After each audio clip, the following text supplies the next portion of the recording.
मुझे सुंदर लिखना नहीं आता, मैं तो केवल तुम्हें अपने अंतस्त में उतार कर लिख देती हूँ। तुम्हारे नन्हे चरणों की अदृश्य सी आहट मेरे हृदय को यह बोध करा देती है कि तुम समीप हो या किसी अनजान जिज्ञासा में खोए हुए हो। जब तुम जागते हो तो अपनी चंचलता से मेरे विचारों को अस्त व्यस्त कर देते हो और मैं जीवन की समस्त व्यस्तताएं त्याग केवल तुम्हें देखती रह जाती हूँ।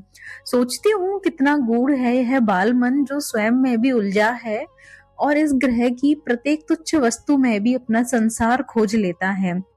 यदि कुछ छिपाकर रखना चाहूं तो तुम मौन रहकर भी सब देख लेते हो, पर करते वही हो जो तुम्हारे मन की स्वच्छंद धारा तुम्हें करने को कहती है।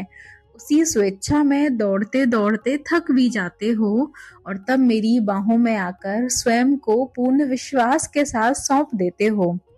उस क्षण मैं केवल माँ नहीं रह जाती, मैं तुम्हारा विश्राम बन जाती हूँ, तुम्हारी पहली शरण, तुम्हारा निशब्द आश्वासन।